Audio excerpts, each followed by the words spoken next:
આપણે chapter number 3 માં વિદ્યુત રાસાયણિક કોષ વિશે ભણ્યા. આપણને ખ્યાલ છે કે વિદ્યુત રાસાયણિક કોષમાં એક કેમિકલ રિએક્શન થાય અને એમાંથી ઇલેક્ટ્રિસિટી છે એ જનરેટ થાય, એટલે કે રાસાયણિક પ્રક્રિયા થાય અને વિદ્યુત પ્રવાહ છે ઉત્પન્ન થાય, એટલે કે રાસાયણિક ઉર્જાનું વિદ્યુત ઉર્જામાં રૂપાંતરણ થાય. પરંતુ મિત્રો આજે આપણે વિદ્યુત વિભાજન કોષ એટલે શું, વિદ્યુત વિભાજન કોષ જે છે એમાં વિદ્યુત ધ્રુવો પર જે કઈ નિપજ મળશે એ કઈ બાબત પર આધાર રાખશે અને ફાઇનલી પીગાળેલ NaCl નું વિદ્યુત વિભાજન છે એ આપણે આજે જોવાના છે. આ ચેપ્ટરમાં વિદ્યુત રાસાયણિક કોષમાં આપણે EMF શ્રેણી છે, ત્યાર પછી નર્સ સમીકરણનો ઇક્વેશન, જેટલી ઘણી બધી ઇમ્પોર્ટન્ટ વસ્તુ છે વિદ્યુત રાસાયણિક કોષમાંથી મળે ને એક્ઝામ્પલ તરીકે આપણે ઘરની બેટરી છે એ આપી શકાય અને ઇન્વર્ટર જે હોય છે કેમિકલ રિએક્શન થઈને એક પ્રકારનું વિદ્યુત પ્રવાહથી જનરેટ કરે છે. તો અહીં વિદ્યુત વિભાજન કોષ જે છે એ બીજો પ્રકાર જે છે એ આ ચેપ્ટરમાં આપણે ખાસ જોવાનો છે. તો વિદ્યુત વિભાજન કોષ એ તમને આ ચેપ્ટરમાં લાસ્ટ થોડુંક પેજ આગળ છે એ જોવા મળશે આ ચેપ્ટરને પૂરું થવામાં. તો વિદ્યુત વિભાજન કોષ એટલે શું, સૌથી પહેલા આપણે ડિસ્કસ કરીએ. વિદ્યુત વિભાજન કોષ છે, સૌથી પહેલા આપણે એક પાત્ર લઈ કોષ બનાવીએ. અહીં એક પાત્ર છે લેવામાં આવે છે આવી રીતે.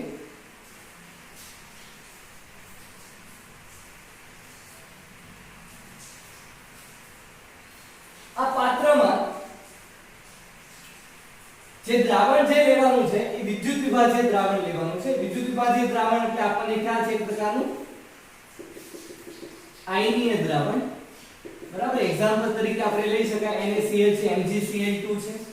ત્યાર પછી કોન્સન્ટ્રેટ HCl એટલે કે સાંદ્ર HCl અથવા તો સાંદ્ર બેઝ, સાંદ્ર એસિડ વિદ્યુત વિભાજ્ય દ્રાવણ લેવાનું છે.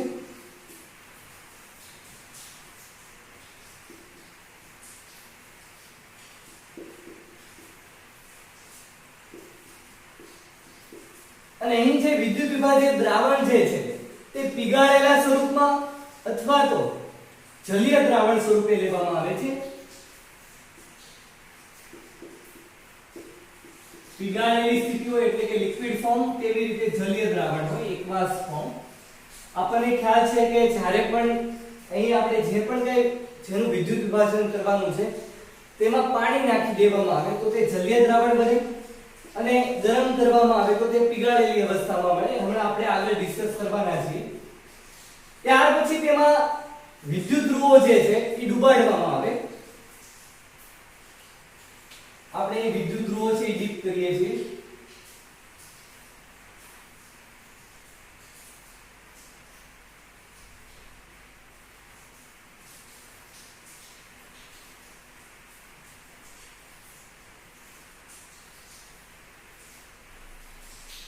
અને આ વિદ્યુત ધ્રુવો છે આપણને ખ્યાલ છે કે જેની ઉપર ઓક્સિડેશન પ્રક્રિયા થાય તેને એનોડ કહેવામાં આવે. શું કહેવામાં આવે? એનોડ.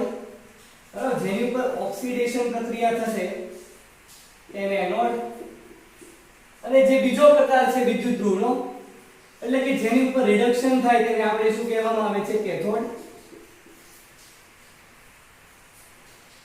હવે તેને આપણે બેટરી સાથે કનેક્ટ કરવામાં આવે. કોની સાથે કનેક્ટ કરીશું? બેટરી સાથે.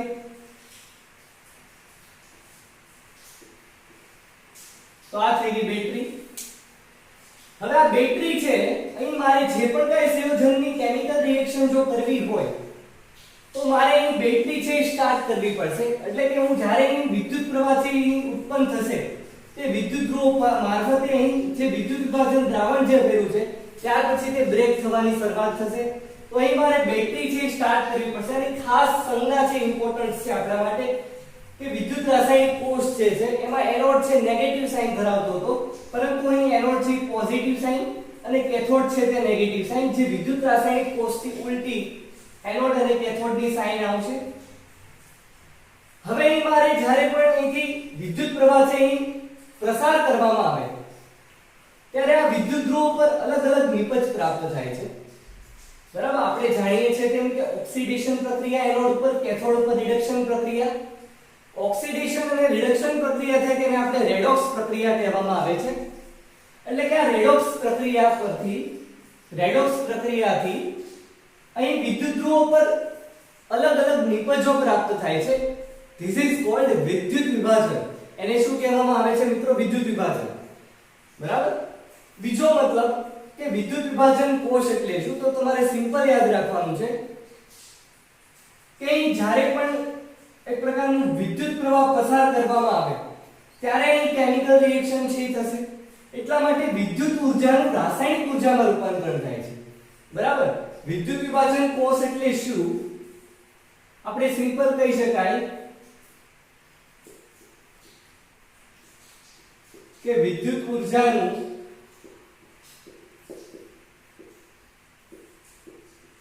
રાસાયણિક ઊર્જામાં રૂપાંતરણ થાય, અથવા તો આપણે કહી શકાય કે રૂપાંતરણ કરતા કોષને કેવો કોષ કહેવામાં આવે છે વિદ્યાર્થી મિત્રો? વિદ્યુત વિભાજન કોષ.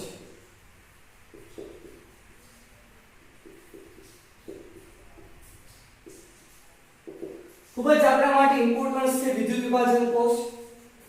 ખાસ કરીને વિદ્યુત ઊર્જાનું રાસાયણિક ઊર્જામાં રૂપાંતરણ થાય છે. કેથોડ અને એનોડ ઉપરની સાઈન, એનોડ છે પ્લસ, કેથોડ છે નેગેટિવ ચાર્જ. ત્યાર પછી મિત્રો આપણે એ જોઈએ કે આ વિદ્યુત ધ્રુવ ઉપર કેવી નિપજ પ્રાપ્ત થશે અને કેવી રીતે આ નિપજો છે એ મળે છે, તે કઈ બાબત પર આધાર રાખે છે તેની ચર્ચા કરીએ. આપણે અત્યારે જોયું કે વિદ્યુત વિભાજન જે કોષ જે છે તેમાં બેટરી શરૂ થયા પછી જ આખી જે પ્રોસેસ છે એ સ્ટાર્ટ થાય છે. બરાબર. એટલે કે વિદ્યુત ઊર્જાનું રાસાયણિક ઊર્જામાં રૂપાંતરણ કરતા કોષ અથવા સાધનને વિદ્યુત વિભાજન કોષ કહેવામાં આવે. મિત્રો એ સિમ્પલ સમજો ખાસ, જે વિદ્યુત વિભાજન જે દ્રાવણ જે ભરેલું છે, બરાબર, અહીં વિદ્યુત પ્રવાહ સ્ટાર્ટ થશે, ત્યાર પછી તેમાંથી તેના આયનમાં બ્રેક થશે. બરાબર. તેના આયન એટલે કયા કયા હોય? આપણને ખ્યાલ છે કે એક ધન આયન હોય અને એક કયો આયન હોય? ઋણ આયન હોય. તો અહીં આયનમાં બ્રેક થાય. માનો કે અહીં ધન આયન, બરાબર, જેને આપણે પોઝિટિવ ચાર્જ કહેવામાં આવે છે, અને ઋણ આયન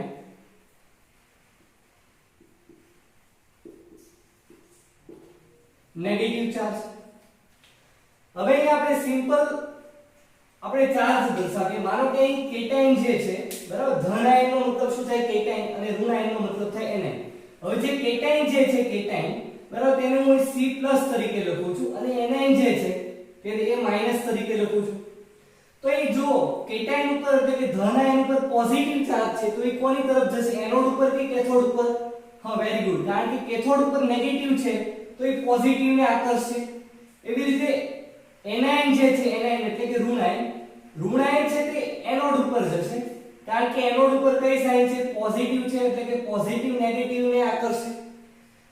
હવે અહીં સિમ્પલ તમે જુઓ તો કેટાયન અને એનાયન ઉપર ધન આયન અને ઋણ આયનના જે પાપ લાગેલા છે, એટલે કે જે ચાર્જ જે છે તે કેથોડ અને એનોડ ઉપર ડિસ્ચાર્જ થવા જાય છે.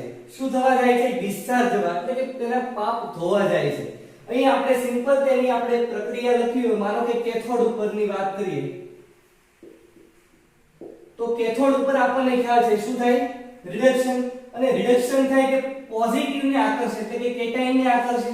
તો અહીં C+ જે છે, રિડક્શન એટલે શું થાય? ઇલેક્ટ્રોન મેળવે, ઇલેક્ટ્રોન સ્વીકારશે અને શેમાં વહી જશે? પોતાનામાંથી. જુઓ, પહેલા C+ ચાર્જ હતો, હવે તે આયન છે એ શું થઈ ગયો?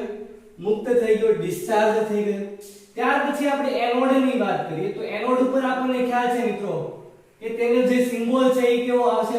પોઝિટિવ આવશે અને કેથોડ ઉપર નેગેટિવ. બરાબર. વિદ્યુત વિભાજનની કોષની વાત કરવામાં આવે, અહીં એનોડ ઉપર એનાયન જાય છે એટલે કે તે ઇલેક્ટ્રોન ગુમાવશે. બરાબર. અહીંયા નેગેટિવ જે છે ઇલેક્ટ્રોન ગુમાવી દે એટલે એક પ્રકારના તેના ચાર્જમાંથી મુક્ત થઈ જશે, એટલે કે ડિસ્ચાર્જ થશે.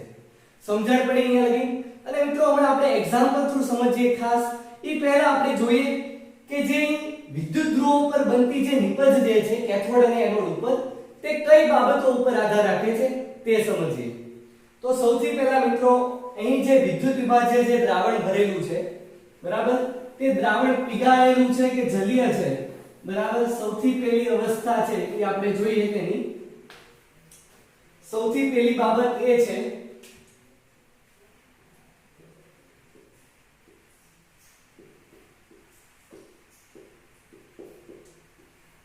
કે વિદ્યુત વિભાજ્ય જે દ્રાવણ જે છે, બરાબર. તો વિદ્યુત વિભાજ્ય દ્રાવણ જે છે તેનો સ્વભાવ અથવા તો આપણે કહી શકીએ કે પ્રકૃતિ,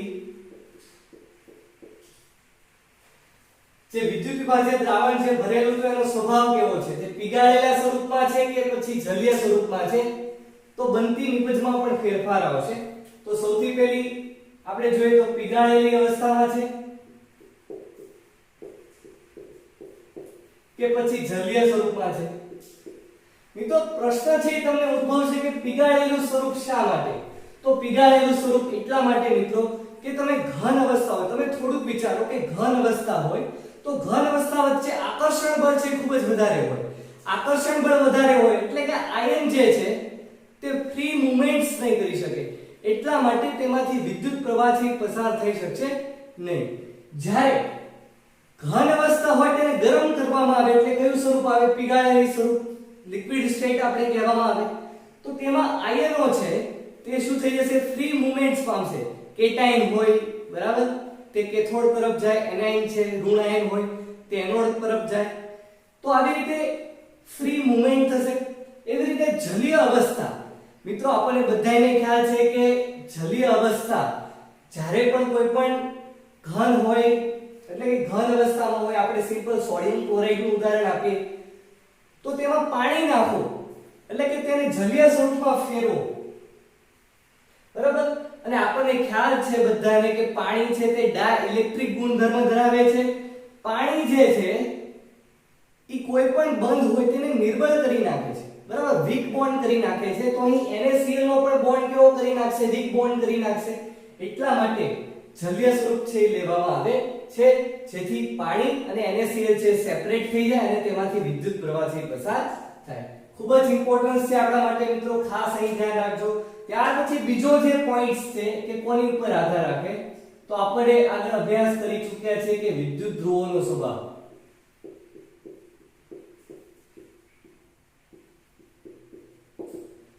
મિત્રો વિદ્યુત ધ્રુવોનો સ્વભાવ જે છે તેમાં આપણે બે ટાઈપ્સના જોયા હતા, બે પ્રકારના વિદ્યુત ધ્રુવ જોયા હતા. એમાંથી એક હતો નિષ્ક્રિય વિદ્યુત ધ્રુવ અને એક હતો સક્રિય વિદ્યુત ધ્રુવ. તો નિષ્ક્રિય વિદ્યુત ધ્રુવ એ શું? મિત્રો નિષ્ક્રિય વિદ્યુત ધ્રુવ આપણને ખ્યાલ છે, એક્ઝામ્પલમાં આપણે લીધું હતું કે પ્લેટિનમ અને ગ્રેફાઇટનો સળિયો, તે ખાલી સપાટી પૂરી પાડે, પ્રક્રિયા થવા માટે સપાટી પૂરી પાડે, પ્રક્રિયામાં ભાગ ન લે. ધીસ ઇઝ કોલ્ડ નિષ્ક્રિય.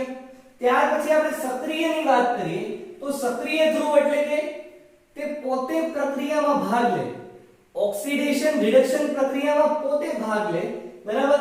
અને તેમાં આપણે એક્ઝામ્પલ તરીકે જોયા હતા કે કોપર જે છે, બરાબર, ત્યાર પછી ઝીંકની પટ્ટી છે, Fe, બરાબર. તમે કોઈ પણ સક્રિય ધ્રુવ છે તમે લઈ શકો છો જે ઓક્સિડેશન અને રિડક્શન પ્રક્રિયામાં પોતે ભાગ લે. ઓકે, તો અહીં વિદ્યુત ધ્રુવો છે, બરાબર. વિદ્યુત ધ્રુવ એટલે કે જે આપણે દ્રાવણમાં જે પટ્ટી જે ડુબાડવામાં આવે છે, ધીસ ઇઝ કોલ્ડ ઇલેક્ટ્રોડ્સ. તો અહીં ખાસ કરીને નિષ્ક્રિય ધ્રુવ અને સક્રિય ધ્રુવ પર આધાર રાખે છે, તેના કારણે પણ નિપજ છે એ બદલાય છે. ત્યાર પછી મિત્રો આપણે ત્રીજો ટોપિક જોઈએ. તો ત્રીજું જે છે તે છે કે વિદ્યુત વિભાજનની સાંદ્રતા કેવી છે. શું છે? વિદ્યુત વિભાજનની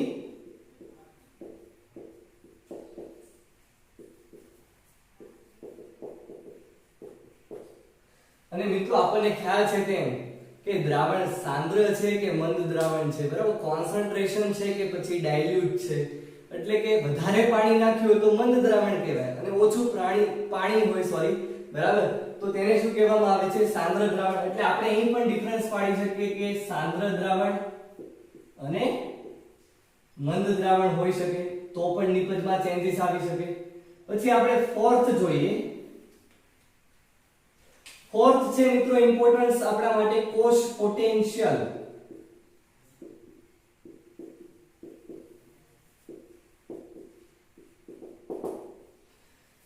જે મિત્રો બહારથી આપણે બેટરી દ્વારા જે વોલ્ટેજ આપવામાં આવે છે, કારણ કે ઓછા વોલ્ટેજ પર આ પ્રક્રિયા છે સ્ટાર્ટ થશે નહીં, એટલા માટે તેમાં ચોક્કસ પોટેન્શિયલ કરતાં વધારે પોટેન્શિયલ આપવામાં આવે, ચોક્કસ વોલ્ટેજ કરતાં વધારે વોલ્ટેજ આપવામાં આવે, જેને આપણે ઓવર વોલ્ટેજ છે કહેવામાં આવે છે, તેના કારણે પણ પ્રક્રિયા છે સ્ટાર્ટ થશે.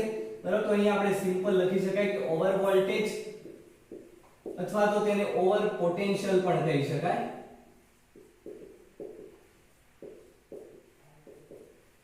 જેના કારણે પણ પ્રક્રિયામાં નિપજમાં બદલાવ આવે છે. અને ફાઇલનું આપણે લાસ્ટ જોઈએ તો દ્રાવણની અંદર જે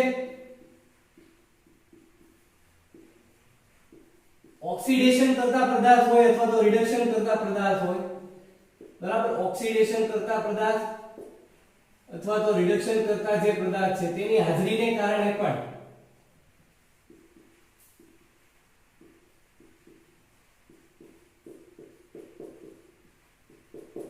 વિદ્યુત ધ્રુવો પર જે પણ કઈ નિપજ બને છે તેમાં ચોક્કસલી ડેફિનેટલી છે એ બદલાવ આવે છે. તો મિત્રો અહીં 5 સ્વભાવ આપણે જોયા કે વિદ્યુત વિભાજનની પ્રકૃતિ અથવા તો સ્વભાવ જે છે જલીય છે કે પીગાળેલ સ્વરૂપમાં છે. ત્યાર પછી આપણે જોયું કે વિદ્યુત ધ્રુવનો સ્વભાવ, જે વિદ્યુત ધ્રુવ છે, બરાબર, દ્રાવણમાં જે ધ્રુવો છે ડુબાડવામાં આવ્યા છે તે સક્રિય છે કે નિષ્ક્રિય છે. ત્યાર પછી મિત્રો આપણે જોયું કે વિદ્યુત વિભાજનની સાંદ્રતા સાંદ્ર છે કે મંદ, અને ફાઇનલી કોષ પોટેન્શિયલ, બરાબર, અને દ્રાવણની અંદર જે પણ કઈ ઓક્સિડેશન કરતા અથવા તો રિડક્શન કરતા પદાર્થ હાજર હોય જેના કારણે ચોક્કસ તે નિપજમાં ફેરફાર એટલે કે નિપજ છે એ કઈ ધ્રુવો પર આધાર રાખે છે એ એટલી બાબત ઉપર આધાર રાખે છે. ત્યાર પછી મિત્રો આપણે એક્ઝામ્પલ જોઈએ. પીગાળેલ NaCl છે, તમને ડાયરેક્ટલી એક્ઝામમાં કઈ રીતે ક્વેશ્ચન પૂછાય તમારા માટે એ ઇમ્પોર્ટન્સ છે. તો ક્વેશ્ચન છે કઈ રીતે પૂછાય, તો ડાયરેક્ટલી તમને પૂછે કે પીગાળેલ NaCl નું વિદ્યુત વિભાજન કરતા કેથોડ અને એનોડ ઉપર કઈ નિપજ પ્રાપ્ત થશે. કેથોડ અને એનોડ ઉપરની પ્રક્રિયા લખો. તો મિત્રો સિમ્પલ અહીં ખાસ ધ્યાન રાખજો, ખૂબ જ ઈઝી છે કે સૌથી પહેલા તેને આયનમાં આપણે બ્રેક કરી નાખીએ, ત્યાર પછી ધન આયન હોય અથવા તો ઋણ આયન હોય તેને આપણે કેથોડ અથવા તો એનોડ ઉપર જતા હોય તો ત્યાં મોકલી દઈએ. બરાબર છે, હા તો પાડો ભાઈ સાહેબ. ચલો સૌથી પહેલા આપણે આજે જોઈએ કે પીગાળેલ NaCl નું વિદ્યુત વિભાજન કરતા, બરાબર, કેથોડ અને એનોડ પર કઈ નિપજ પ્રાપ્ત થાય, અથવા તો આપણે લખી શકાય કે વિદ્યુત ધ્રુવો પર કઈ નિપજ બને.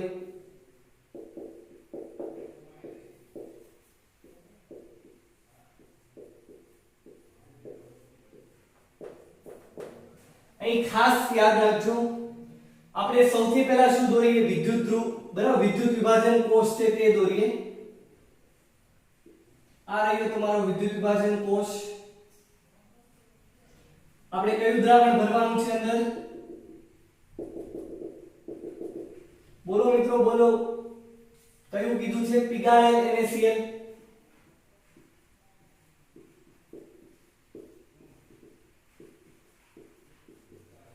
બરાબર, મીઠું છે એને ગરમ કરી નાખીએ એટલે શું બને, પીગાળેલ NaCl. તેમાં હવે આપણે શું ડુબાડતા, વિદ્યુત ધ્રુવો,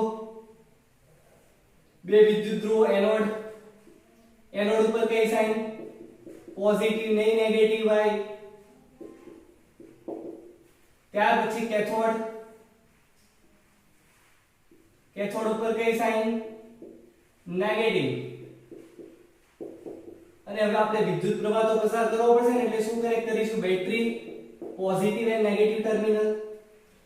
હવે સૌથી પહેલા તમારે શું કરવાનું છે, તો પીગાળેલ NaCl ને સૌથી પહેલા આયનીય સ્વરૂપમાં લખવાના. કયા સ્વરૂપમાં, આયનીય સ્વરૂપમાં. NaCl છે તેને આપણે આયનીય સ્વરૂપમાં લખવું હોય તો અહીંયાથી શું બ્રેક થઈ, Na+ અને Cl- એટલે કે સોડિયમ આયન બનશે અને અહીં ક્લોરાઇડ આયન બનશે.